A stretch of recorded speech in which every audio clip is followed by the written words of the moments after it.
Welcome to my YouTube channel Ramji 3D classes mathematics academy. आज topic है rank of matrix. किसी matrix की rank कैसे निकालते हैं, 2x2 हो या 3x3 मैट्रिक्स हो या 4x4 मैट्रिक्स हो, उसकी रैंक कैसे निकालते हैं। तो आज इस वीडियो लेक्चर्स में देखते हैं रैंक निकालना। रैंक देखते हैं, डिस्कशन करते हैं कि रैंक किसी मैट्रिक्स की कैसे निकालते हैं। सबसे पहले एशेलॉन फॉर्म ऑफ मैट्रिक्स, इस मेथड से आप एक्लन फॉर्म निकाल सकते हैं। सबसे पहले इसमें कुछ वर्ग करते हैं, एक मैट्रिक्स लेते हैं। इसमें क्या है कि मैट्रिक्स की रैंक कैसे होगी, 1 0 0 0 0 2 0 0 0 0 0 1 0 0 0 0।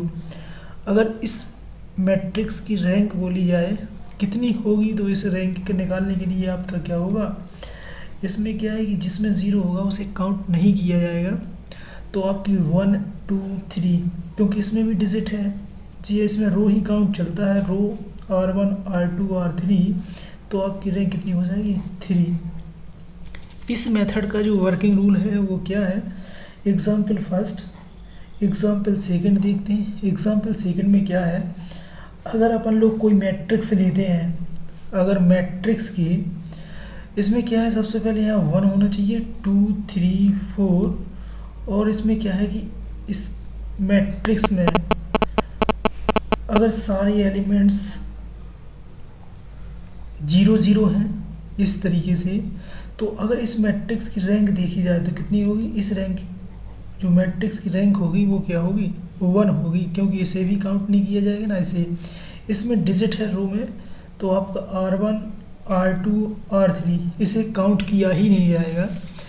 अगर किसी मैट्रिक्स के सारे एलिमेंट्स अगर क्या हैं 1 1 1 1 1 1 1 1 1 1 1, इस मैट्रिक्स की जो रैंक होगी तो ये कितनी बाई 3/4 हो गया। तो इस मैट्रिक्स की जो रैंक होगी, किसी मैट्रिक्स के सारे एलिमेंट्स अगर 1 1 है तो इसकी रैंक कितनी होती है, उस मैट्रिक्स की रैंक ऑलरेडी क्या होती है, 1 होती है। अगर इसमें ऑपरेशंस लगा दिया जाए, रो ऑपरेशंस, R2 माइनस R1 और R3 माइनस R1, तो इससे सॉल्व करते हैं तो इसकी मैट्रिक्स की जो रैंक आती है ना 1 1 1 1, तो यहाँ 0 0 0 0 0 0 0 0। इस तरीके से इसमें इसकी रैंक जो होगी वो क्या होगी, आपकी 1 ही होगी। इस तरीके से आप इसे सॉल्व कर सकते हैं। और देखते हैं इस मेथड्स में क्या है कि अगर इस मैट्रिक्स में सबसे ज़्यादा ईजिली तरीके से जो सॉल्व किया जाता है, तो सबसे पहले अगर आपका पहला एलिमेंट अगर यहाँ 1 मिल जाता है, 2 3 4 5 6 7 8 9 10 11 12, इस तरीके से अगर आपका कोई मैट्रिक्स दिया गया है, तो सबसे पहले क्या है, इसके जो कॉलम वाले स्टेप हैं, इसमें क्या है कि ये आपका रो है R1 R2 R3 C1 C2 C3 C4। तो पहले रो आएगा फिर कॉलम आएगा। इसमें मतलब है कि इसके सारे एलिमेंट्स पहले आप 0 बनाएंगे, इसके पहले इसके बाद C1 C जी आपका इसमें क्या है कि आपको C1 C2 C3, तो इस सबसे पहले आपका इस एलिमेंट्स पहले वाले एलिमेंट से कुछ बोलना ही नहीं है, मतलब रो वाले कॉलम से कोई बोलना ऑपरेशंस ही अप्लाई नहीं करना है। और R2 और R3 इस एलिमेंट सारे 0 बन जाए, इसके जो नीचे वाले स्टेप हैं तो सबसे ज़्यादा 0 बनाना पड़ता है। जितने 0 बन जाएंगे उस हिसाब से आपकी रैंक काउंट हो जाएगी। जैसे कुछ एग्जाम्पल से इस मेथड को समझने का प्रयास करते हैं, किस तरीके से ईजिली तरीके से सॉल्व कर सकते हैं। तो किसी भी मैट्रिक्स की अगर रैंक निकालना तो एशेलॉन फॉर्म से क्या होगी, 2x2 3x3 4x4 कि मैट्रिक्स की रैंक ईजिली तरीके से सॉल्व की जा सकती है। तो कुछ एग्जाम्पल देखते हैं। एग्जाम्पल नंबर फर्स्ट, अगर इसमें 1 2 3 2 4 5 दिया गया है और इस मैट्रिक्स की क्या है रैंक निकालनी है, तो सबसे पहले क्या है, आपको R2 में जी R2 सबसे पहले क्या है, जो आपका दिया गया है 1 2 3, इस वाले से कोई ऑपरेशन अप्लाई करना ही नहीं है R1 में। और ये देखना कि R2 वाले में अगर जिस 2 की जगह पे अगर सबसे पहले अगर 0 हो जाए तो 0 होने के लिए क्या करेंगे, ऑपरेशन अप्लाई करना पड़ेगा आपको R2, इसमें आपको 2 का प्रोडक्ट करना पड़ेगा R1 वाले में, तो 2R1, और इस तरीके से जब अप्लाई करेंगे तो सबसे पहले 1 2 3 सेम रहेगा।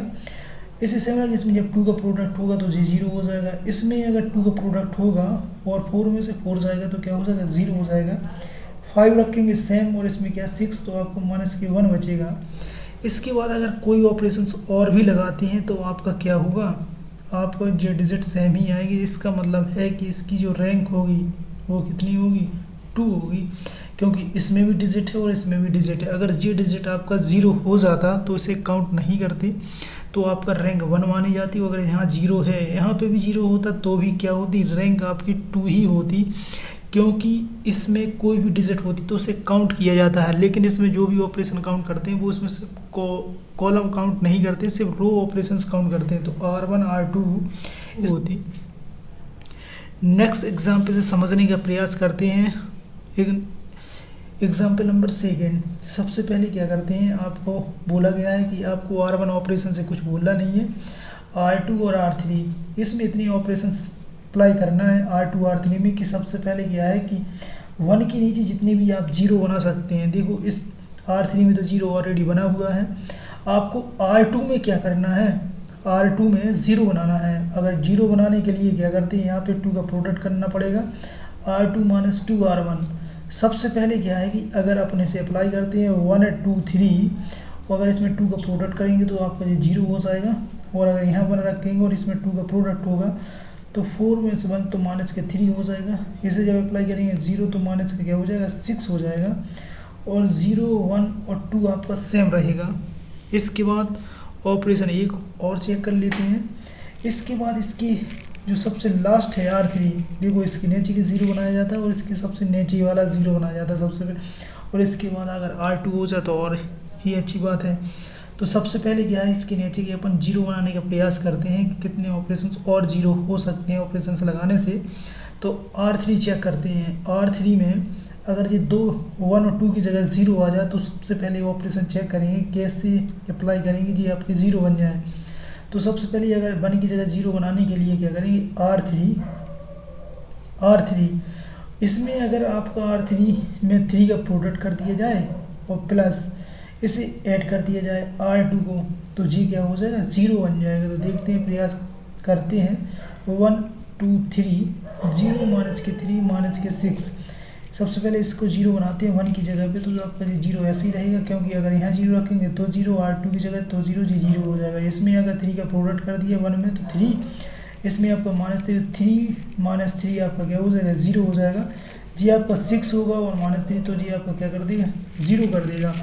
इसके बाद और प्रयास किया जाए, और प्रयास कितना भी प्रयास करना, लेकिन अब कोई 0 नहीं होगा। अगर R2 में तुम सबसे ज़्यादा 0 बना सकते हो तो एक आध 0 बनेंगे, सारे 0 बन ही नहीं सकते, रिप्लेस वैल्यू कर देगा।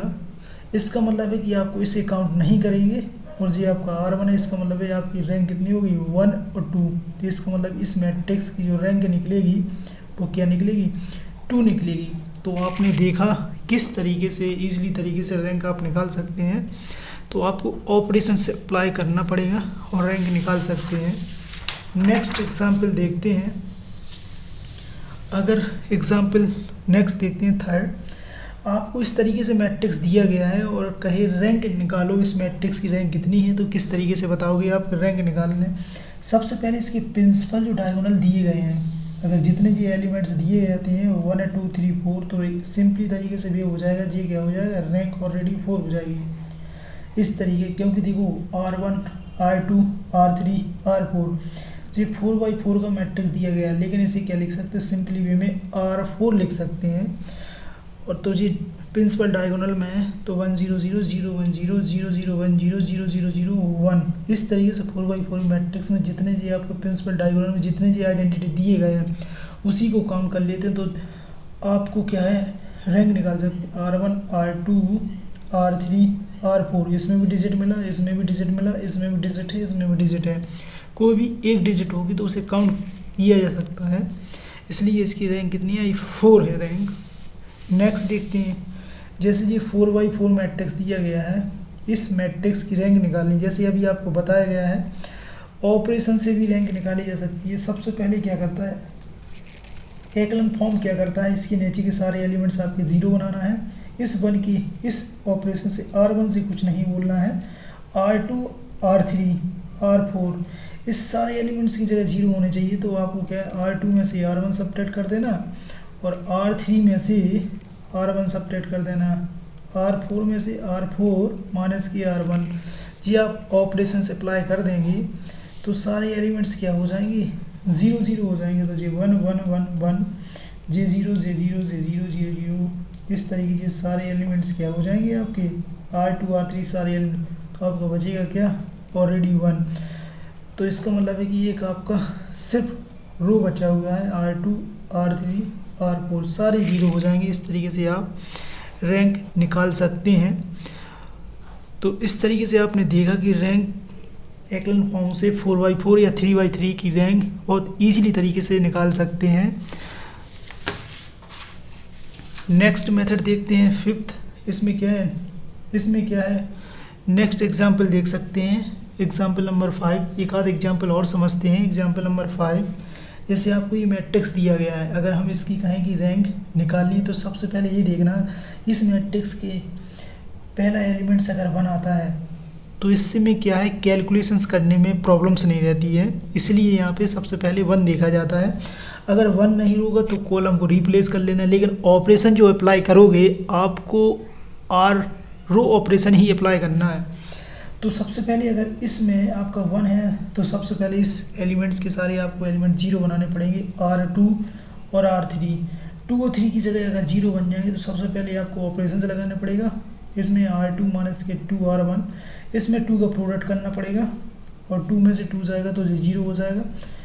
R3 देखो, R3 इसमें 3 का प्रोडक्ट करना पड़ेगा और 3 में से 3 जाएगा तो ठीक क्या हो जाएगा, आपका 0 हो जाएगा। तो इसमें कैलकुलेशन करके देखते हैं। तो सबसे पहले क्या है, 1 2 3 4, ठीक है। इसके बाद ये आपका 0 हो गया। इसमें क्या, ये 4 रखा, इसमें 2 का प्रोडक्ट करा तो ये आपका 0 हो गया। इसमें देखो यहाँ 6 रखोगे, 3 × 2 तो ये आपका 6 माइनस 6 तो 0 हो जाएगा। यहाँ 8 रखोगे, यहाँ 4 8 माइनस 8 तो ये आपका 0 कर देगा। 3 तो आपका 3 में से 3 गया तो आपका 0 हो जाएगा। यहाँ 6 रखोगे, यहाँ पे 6 माइनस 6 तो ये 0 कर देगा। यहाँ पे कितना हो जाएगा, 9 माइनस 9 तो ये 0 कर देगा। यहाँ पे 12 मीन्स 12 तो आपको ये 0 कर देगा। इस तरीके से आपको क्या सारे R1 R2 और R3 ये देखा, R2 R3 के सारे एलिमेंट्स आपके कैसे हो गए, 0 हो गए और R1 में बचा हुआ है। तो इसका मतलब है कि आपकी रैंक कितनी हो गई, आपकी रैंक 1। अगर यहाँ पे 2 या 3 रखा होता तो आपको इसकी रैंक मानी जाती, 1 और 2 माना जाता। तो जिनके सारे एलिमेंट्स 0 हो जाएंगे उसमें रैंक काउंट करेंगे ही नहीं। तो सिंपली वे में आप क्या लिख सकते हैं, रैंक को आप इज इक्वल टू 1 लिख देना, या सिंपली वे में rank of A is equal to 1 भी लिख सकते हैं। 6 देखते हैं, जो 2x2 का स्क्वायर मैट्रिक्स, इसकी अगर रैंक निकालनी है तो सबसे पहले इसमें तो किसी इक्वेशन पहले डिवाइड चेक कर लेंगे। सबसे पहले अगर इसमें डिवाइड हो रहा है रो या कॉलम में तो ऑपरेशन अप्लाई करने में रैंक में कोई प्रॉब्लम्स नहीं आती। बहुत सी स्टूडेंट्स की शिकायत रहती है कि सर अगर डिवाइड कर दें तो रैंक इंटरचेंज होगी, इससे कोई परिवर्तन नहीं होता है। आपको क्या करना है, डिवाइड कर सकते हैं, कॉलम ऑपरेशन अप्लाई कर तो सकते हैं, लेकिन इसमें क्या है ऑपरेशंस नहीं लगाना है। डिवाइड करने में कोई प्रॉब्लम्स नहीं आती है, लेकिन आपको जो अप्लाई करना है वो आपको सिर्फ कॉलम को सिर्फ डिवाइड कर सकते हैं, लेकिन जो अप्लाई करना है सिर्फ रो ऑपरेशन से अप्लाई करना है। रो ऑपरेशन से अप्लाई करने में क्या आती, कोई प्रॉब्लम्स नहीं रहती, क्योंकि इस मेथड्स में जो अप्लाई किया जाता है रो ऑपरेशन से ही अप्लाई करना है। अब इसमें देखो 5 10, इसका मतलब है जी आपका R1 है और जी आपका R2 है। इसमें 5 का डिवाइड हो जाएगा, इसमें आपका 6 का डिवाइड हो जाएगा। तो क्या करेंगे, R1 है डिवाइड तो कर सकते हैं, R1 में R का ही डिवाइड करना। इसमें देखो R2 में क्या करना है, 1/3 R2 का डिवाइड कर देना। तो जब सिंपली वे में सॉल्व करोगे तो यहाँ पे 5 और यहाँ 2 हो जाएगा, या 1 और 2 हो जाएगा। तो इसमें क्या है, इसका ऑपरेशंस लगाएंगे, इसके नीचे के क्या करेंगे R2 को 0 बनाएंगे, ये R1 है, ये R2 1 के नीचे जब 0 करेंगे तो आपको क्या R2 माइनस की R1 जब सब्ट्रैक्ट कर देंगे तो आपको क्या हो जाएगा 1 2 ये 0 हो जाएगा, ये 0 हो जाएगा। इसका मतलब है कि आपका R1 ही बचा।